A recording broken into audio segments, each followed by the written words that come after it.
Allegations regarding genetics have set the British monarchy ablaze. Rumour has it that a fresh wave of DNA-related assertions has provoked an outraged response from Harry, dragging Tom Bower along with Lady Colin Campbell straight into a raging storm that has long breached the boundaries of royal privacy. What started as quiet, behind-the-scenes whispering has exploded into what palace sources describe as a high-tension, deeply personal standoff.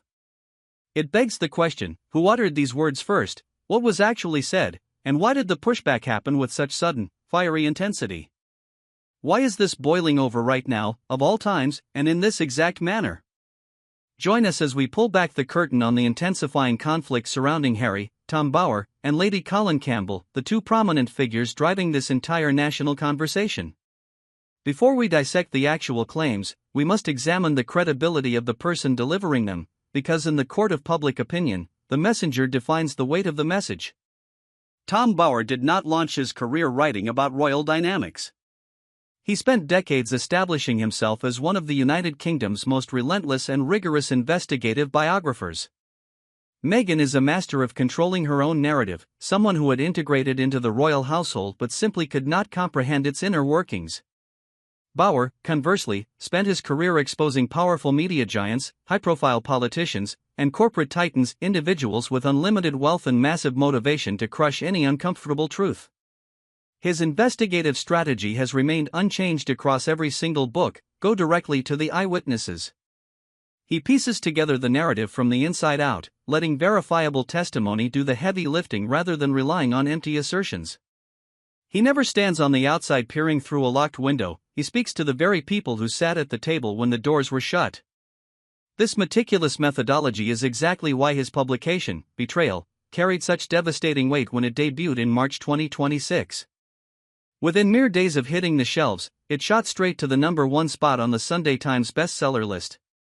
A book does not achieve that kind of massive commercial explosion through public relations tricks alone. It happens when a writer finally voices what thousands have been whispering, doing so with a credible name and complete accountability on the front cover. Lady Colin Campbell, conversely, navigates this territory with a different compass, yet she commands an undeniable authority of her own. For years, she has crafted meticulous, highly sustained arguments across international television broadcasts and digital platforms, consistently capturing audiences numbering in the millions. She is not some faceless internet profile shouting theories into the digital void. She attaches her actual name, her title, and her reputation to her public declarations, putting herself in a position where she can be directly sued, cross-examined, and held legally accountable. When she presents an argument, she stands by it so firmly that a single error would bring catastrophic personal and professional ruin. That level of personal risk is what separates her analysis from the cheap, anonymous gossip clogging up comment sections and social media algorithms. Between these two titans, one with a record-shattering bestseller, the other with a digital platform watched by millions, a structured set of questions has emerged. This goes far beyond standard tabloid drama or palace rumors. It reaches into the domain of legal timelines, official documentation, and constitutional law. To grasp why this fire refuses to die down, you must understand these specific questions. What they are both alleging about the children of Harry and Meghan is precisely what makes this story fundamentally different from any other modern royal saga. So, what exactly are they asserting, and why has it triggered such a devastating retaliation? What did Bower's investigative work actually expose to the public? Spanning nearly 500 pages, Betrayal leaves no stone unturned. It maps out elements of the Sussex's lifestyle and decision-making that were either buried entirely or only existed in scattered, disconnected fragments. Among these pages are explosive accounts of physical and verbal standoffs inside palace residences. One alleged clash at Kensington Palace describes an attempt to de-escalate family friction that turned toxic in seconds. Meghan reportedly ordered Prince William to take his finger out of her face, while Harry stood by in passive silence. That single scene became the most intensely debated passage of the book, with royal experts spending weeks arguing over its validity and deeper implications. The publication also dissects the financial architecture supporting Archwell, the non-profit foundation established by the Duke and Duchess of Sussex. It raises uncomfortable questions about the movement of capital through the organization, and whether its inner governance matched what donors and the public were led to believe. Furthermore, Meghan's multi-million-dollar Netflix contract is placed under the microscope. Bauer suggests that the streaming giant's actual enthusiasm for her creative endeavors was far colder than their public PR campaign suggested. Was this massive corporate partnership ever what it claimed to be on the surface? Throughout these revelations, Bauer paints a psychological portrait of Meghan as a master of cold, calculated execution. When Meghan first entered the royal sphere, observers found the dynamic utterly fascinating, wondering how the pieces would fall. To uncover the truth, Bauer intentionally avoided speaking to her close allies. Instead, he portrays her as someone who never takes a single step without predicting the exact social ripple effect. In this view, relationships are evaluated purely by their utility, and individuals are sliced out of her social circle with surgical precision the moment their usefulness expires. Her own father, Thomas, learned this the hard way. The royal family experienced it firsthand. Even former staff members have described identical patterns of behavior. This specific portrait, which became the most dominant takeaway from the book, lays the foundation for Bauer's most serious inquiries. If an individual operates with that degree of calculation in every personal relationship, what does that mean for the decisions surrounding the most emotionally charged elements of their public family story? The Sussex camp fired back immediately. Numerous claims were dismissed as absolute fiction. The term conspiracy was thrown around repeatedly by their PR representatives, who painted critics as obsessed internet trolls rather than legitimate investigators. But their defensive reaction backfired spectacularly. Instead of burying the narrative, the outrage acted as free marketing, pulling in a massive new audience that had never paid attention before. Suddenly, millions were searching for the exact allegations, trying to decipher why the palace reaction was so incredibly volatile. And as this new wave of readers began digging, the details regarding the children are what stopped them dead in their tracks. The cloud of suspicion hanging over the birth of Archie has never truly cleared. The official public narrative has always suffered from small, irritating friction points where the details simply refuse to align. Meghan and I welcomed a baby boy earlier this morning, an incredibly healthy boy. Mom and baby are doing fantastic. Lady Campbell was the very first major public commentator to state the quiet part out loud, putting these exact inconsistencies into sharp, undeniable words. Here lies the primary contradiction. Following the arrival of Archie, the couple sat down with CBS News for their first major television broadcast. During this interview, Meghan openly stated that she had never intended to deliver her child in a traditional hospital setting. Her original intent, she claimed, was an intimate home birth. While presented as a casual piece of behind-the-scenes context, this statement directly clashed with the widely accepted Portland hospital narrative, which had already been stamped as the official record of where Archie was born. When analysts placed these two accounts side by side, the crack in the story was glaring. Either the home birth plan was the truth and the Portland hospital story was highly exaggerated, or the CBS broadcast contained a statement that did not match reality. Both narratives cannot coexist as absolute truths without a massive explanation, one that the public was never given. In betrayal, Bauer pushed the investigation even further.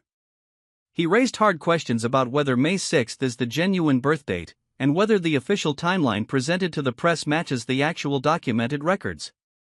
These are not mere internet theories, they are direct requests for basic, factual verification that should be incredibly simple to produce. Then came the slip of the tongue that most viewers missed live, but which went viral once royal sleuths isolated the footage. During Harry's very first public interview holding Archie, at a time when the infant was officially only 2 days old, he marveled on camera at how much newborns change over the course of 2 weeks. Not 2 days. 2 weeks. The error was quickly brushed aside. Supporters pointed out that Harry was an exhausted, highly emotional new father standing in front of a wall of flashbulbs, making an imprecise comment entirely understandable. This defense is reasonable and deserves fair consideration. However, Lady C's argument is that this slip did not happen in a vacuum. It was part of a larger, highly consistent pattern. A pattern that included the conflicting CBS home birth claims, the shifting birth dates, and a narrative that seemed to morph depending on the audience and the platform. Individually, each inconsistency can be explained away. Together, they form a picture that Lady C argues cannot be shrugged off as simple exhaustion or minor human error. But it was the second birth that took this controversy to an entirely new level. If the debates around Archie focused on clashing interviews, the storm surrounding Lilibet's arrival shifted to official, legal paperwork, completely changing the stakes of the conversation. On the surface, Lilibet's birth narrative is pristine. June 2021, Santa Barbara Cottage Hospital, a healthy baby girl. That was the clean headline broadcast to the world. A new addition to the Sussex family, with Meghan and Harry making a surprise announcement on Sunday, stating Lily had arrived on Friday morning. Yet, both Lady C and Bauer looked beneath this glossy surface and found a series of puzzle pieces that did not fit. The detail that triggered the most intense public debate was the fast food run. According to reports that circulated among major royal commentators, Meghan allegedly experienced sudden hunger during active labor and insisted on stopping for tacos on the way to the delivery room. While some might view this as a quirky, humanizing anecdote to be laughed about years later, Lady C analyzed it through a strict physiological lens. Active labor is not a casual, comfortable experience. It is an intense, rapidly progressing physical ordeal. The window between manageable discomfort and emergency medical necessity closes far quicker than those without childbirth experience realize. Lady C argued bluntly that this detail defies basic medical science. Either the labor was not progressing like a standard active labor at that stage, or the timeline presented to the public was fundamentally fabricated. Then came the massive announcement delay. Following Lily's reported birth, the public was kept in the dark for a full 48 hours. Within the royal household, where births are announced with lightning speed by dedicated media teams, a 2-day silence is highly unusual. Lady C addressed this head-on, publicly suggesting that the delay occurred because the child had not actually arrived in the traditional sense when the media blackout began. This was a direct, highly specific accusation broadcast to millions. It has never received a formal rebuttal. The birth certificate itself introduced a new wave of legal questions. Lady C highlighted a highly bizarre administrative detail on the document that spread like wildfire across legal blogs. According to her reading of the certificate, a state area code linked directly to Colorado appeared on a birth record officially filed in California.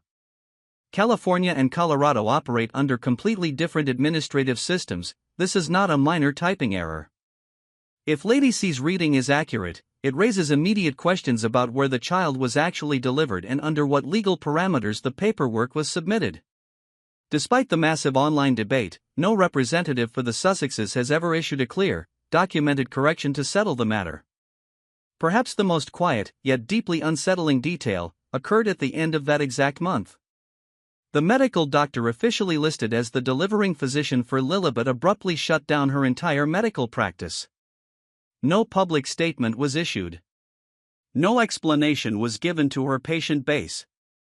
She simply closed her doors and vanished from public life. Lady C identified this as an incredibly suspicious development, and Bauer included it as a critical data point in his book. Neither writer claimed to know the hidden motive, but both argued it was an anomaly that deserved serious scrutiny rather than silent dismissal. Individually, these details might have simple explanations. But combined, they create a puzzle that is impossible to ignore, especially when you look at what actually appeared on television screens. Beyond paper trails and administrative timelines, there is a visual element to this saga that is instantly accessible to anyone with an internet connection. It centers on what millions of people watched with their own eyes during both pregnancies. Lady C used an incredibly provocative word to describe Meghan's physical posture during her pregnancy with Archie, performed. That single word divided the public instantly.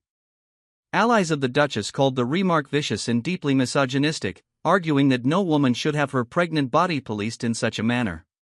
Critics, however, pointed out that Lady C was merely commenting on photographic and video evidence that remains permanently archived online for anyone to analyze. The core argument centers on the dramatic, rapid shifts in the shape and size of Meghan's pregnant stomach from one public appearance to the next, changes that observers argue went far beyond natural weekly growth. Two specific public outings are cited constantly: her appearance in the purple dress and her outing in the red coat. These images are studied frame by online communities, comparing the anatomical differences across incredibly tight timelines. To maintain journalistic integrity, we must present the counterargument fully and objectively. Every woman's body carries pregnancy differently. A bump can look radically different depending on fabric choices, posture, camera angles, or even the time of day. Some women remain exceptionally athletic, flexible, and mobile right up until their delivery date, which can look startling to outsiders but is perfectly normal for a healthy pregnancy. Making definitive medical claims based purely on paparazzi photos is not evidence, it is speculation. Visual analysis has massive limitations that any honest observer must respect. Lady C has openly acknowledged these limitations. However, she maintains that her conclusions do not rest on her eyes alone. She has stated on the record that she consulted extensively with obstetricians, pediatric nurses, and experienced mothers before speaking out. According to her, these medical professionals agreed that the visual anomalies went beyond what could be explained by natural bodily fluctuations. She did not present this as a casual theory, she framed it as a structured conclusion backed by medical opinions, with her name fully attached to the claim. The single most controversial image of the entire era remains the dog shelter visit. Officially 8 months pregnant, Meghan visited an animal rescue shelter wearing sky-high stiletto heels. Photos captured her crouching completely to the floor to pet a dog, and then rising straight back up to a standing position without using her hands or leaning on any physical support. These images split the internet down the middle. 8 months pregnant, in stilettos, dropping into a deep squat and rising effortlessly. Critics argued this feat is physically near impossible for the vast majority of women at that late stage of gestation due to center of gravity shifts. Supporters countered that fitness levels vary, and using a single photo to judge a woman's physical capability is both unfair and deeply toxic. Yet, Lady C introduced one final, devastating observation that cannot be easily dismissed. Not a single medical professional has publicly signed the official birth registry for either Archie or Lilibet. Compare this to every other royal birth in modern history: Diana's sons, Beatrice, Eugenie, or Catherine's 3 children. In every single one of those cases, the delivering hospitals were confirmed, the doctors' signatures were made public, and the legal records were instantly accessible. This total absence of medical signatures stands as a giant, unexplained blank space in the official record. And then, there was the name itself. A choice that exposed a deafening silence. When Harry and Meghan announced they had named their newborn daughter Lilibet Diana, the initial media response across both the United States and the United Kingdom was overwhelmingly positive. It was framed as a beautiful, emotional tribute to both his late mother and his grandmother, the Queen. Lilibet was Elizabeth's deeply intimate childhood nickname, the way she mispronounced her own name as a toddler. At a time when relations with the palace were completely broken, this was seen as an olive branch wrapped in a family tribute. The media ran with this heartwarming narrative immediately. But Lady C's intelligence from inside the palace told a radically different story. Instead of warmth, she described a state of absolute fury, shock, and a deep sense of violation among those closest to the monarch. There was no private gratitude. The internal reaction was the exact emotional opposite of the sweet headlines dominating the news.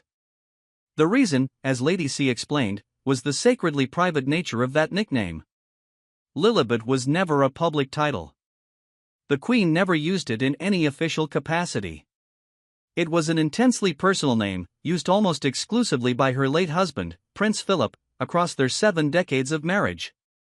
When Philip passed away in April 2021, that name became a closed chapter, the final, deeply private link to the man who had loved her longest. To seize that specific name for global commercial branding required an intimate conversation and explicit permission. Whether that permission was ever granted remains a subject of fierce dispute. Then came the commercial reality. Almost simultaneously with the baby's birth announcement, corporate filings were submitted to secure trademark rights for the name Lilibet. This timing shattered the image of a purely sentimental family tribute. In Betrayal, Bauer presents a consistent thesis: every major decision made by the Sussexes, even the most deeply personal ones, is carefully aligned with long-term commercial brand positioning. In this light, the name was not just a tribute, it was a highly valuable intellectual property asset.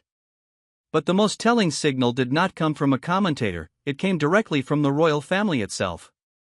When Prince William and Catherine posted their public congratulations on social media, they pointedly addressed the newborn as Lily, not Lilibet. In a formal statement from the future king and queen, where every single word is drafted by senior diplomats and nothing is left to chance, this deliberate omission was deafening. Lady C argued this was a calculated, quiet message to the public. The palace refused to legitimize the tactical naming of the child. A single, deliberate word substitution communicated everything the monarchy's official press office could never say out loud. What makes this name debate so critical to the larger story is not the letters themselves. It is how it exposes the overarching pattern of calculated PR maneuvers that both Bauer and Lady C have spent years documenting. In Bauer's analysis, nothing is accidental. Every gesture is designed for maximum leverage. And beneath this PR chess game lies a constitutional crisis that most people have completely overlooked, one that shifts this entire debate into serious legal territory. The royal family is not a private dynasty, it is a constitutional institution operating under strict legal frameworks across the United Kingdom and the Commonwealth realms. Lady C's core argument is that the circumstances surrounding the birth of any child in the direct line of succession are not private family matters covered by standard privacy laws. They are matters of state, national governance, and constitutional integrity. The global public has an absolute legal right to verify the accuracy of the official succession records. This legal reality elevates the entire conversation from personal gossip into a matter of national security and constitutional truth. This is where the legal silence of the Sussexes becomes the most damning piece of the entire puzzle. Harry and Meghan have proven repeatedly that they are highly litigious. They do not hesitate to use the court system. They have dragged major global newspapers to trial. They have pursued complex privacy lawsuits through years of grueling litigation. They have made it abundantly clear that they will sue anyone who crosses their boundaries.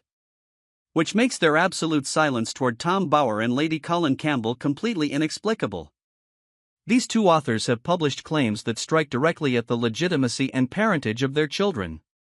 Yet, neither author has ever received a single cease and desist letter or legal challenge. It is the loudest silence in modern royal history. Lady C addressed this head-on. When asked if she feared being sued for libel, her response was razor-sharp: she welcomed a lawsuit, provided it went to trial. Her reasoning is simple. In a court of law, Meghan would be forced to testify under oath. A courtroom is not a controlled PR environment or an Archwell press release. It demands physical documents. It demands absolute consistency under ruthless cross-examination. It requires cold, hard evidence. In a court of law, screaming conspiracy theory has zero legal value, only verified facts matter. And so, no lawsuit has ever arrived. Neither Bauer nor Lady C has faced a single day in court for these explosive claims. That silence sits alongside all the other blank spaces: no named doctors, no verifiable medical signatures, and no direct legal action against claims that have moved from obscure internet forums to mainstream news on both sides of the Atlantic. If the answers are simple, and the birth certificates are clean and beyond reproach, the ultimate question remains: why does the silence keep getting louder?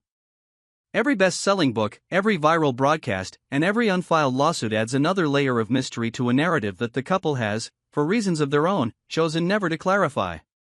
Do you believe Harry and Meghan have a constitutional obligation to address these specific medical and legal questions publicly? Or does their personal right to privacy completely override the constitutional arguments raised by Lady C? And if the legal paperwork is as straightforward as their PR team claims, what do you think is truly stopping them from releasing it and ending this debate forever? Leave your perspective in the comments below.